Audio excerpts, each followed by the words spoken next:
Po, isang magandang umaga po. Nagbabaon na tayo ng kawayan, ano. Ayan.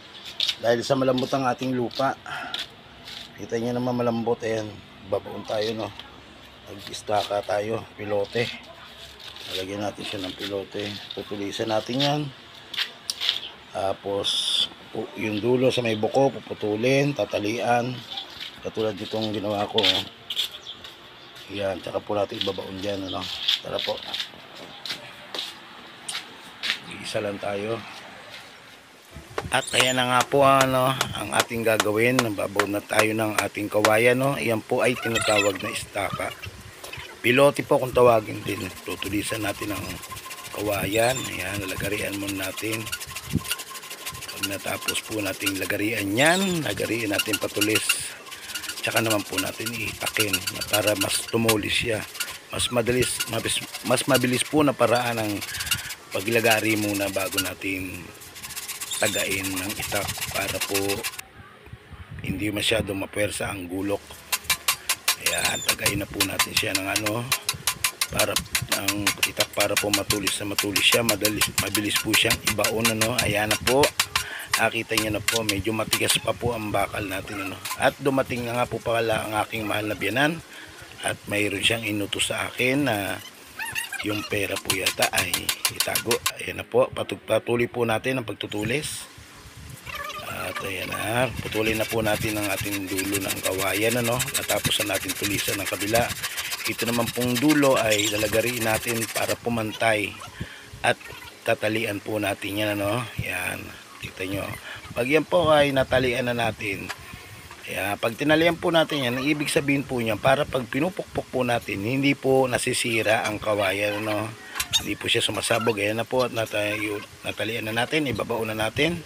Tusukin muna natin ng bakal ng bulusok para magkaroon ng butas na malaki.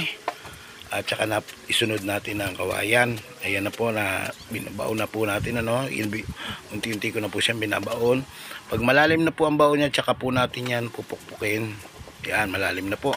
Pukpukin na po natin ang ginawa nating pamukpok. Ayan, sige lang po. Bayo, pukpok, bayo. Hanggang sa lumubog siya. Ugain ng konti.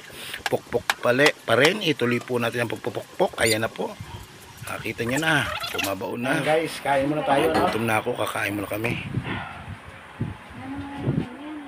So, kailangan konti lang at kakain natin rice. Bawal tayo kumain ng maraming kanin. Dapat nga, huwag na magkanin eh. Pero mahirap, nag-ukay tayo.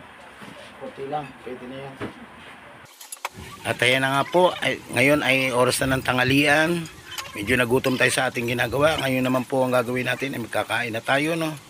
Para tayo ay mabusog at makapagpahinga at birada pa rin ng trabaho. Ayan nga po pala ang aking kasama, ang aking si Silvie.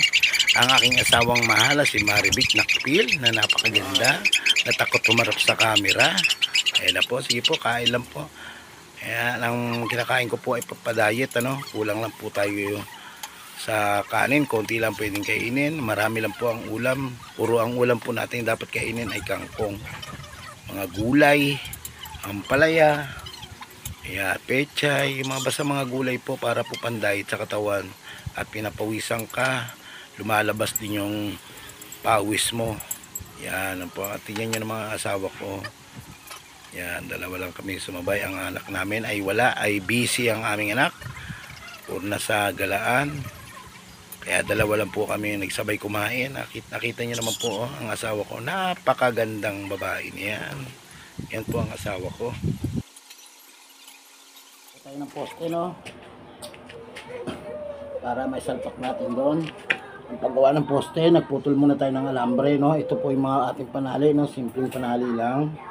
Yan. Gancho lang. Ang wala po tayong gancho, pako lang din ginamit natin, ano. At pagkatapos natin kumain, ituloy po natin ang aming pagtatrabaho. Ang una po natin gagawin muna ay mag-assemble ng poste, no. Nakapagputol na po ako ng alambre. Tatali na po natin yan. Ayan. Tali po muna natin ang ating mga anilyo. Ayan. At itatayo po natin yan. Ayan na po.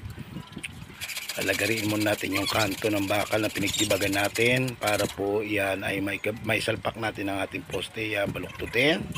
Ayan na po, nabaluktot na natin. Itatayo na po natin yan. Yan.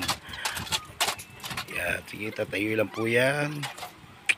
At pag naitayo, itatali po ang ating paa, mga parilya. Itatali po natin yan sa parilyang paa ng poste. At dumating na po ang aking mahal na apo.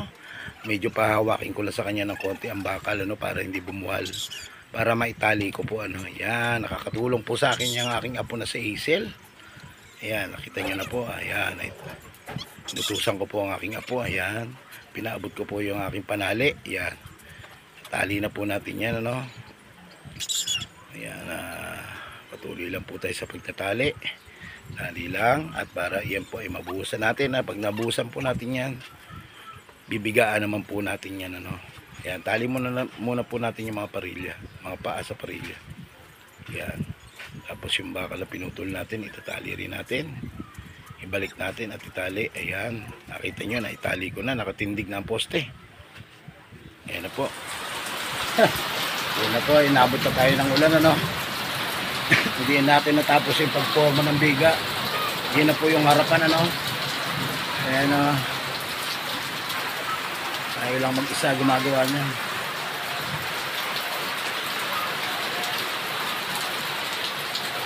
Hindi na ulan, nabuhutan na tayo ng ulan.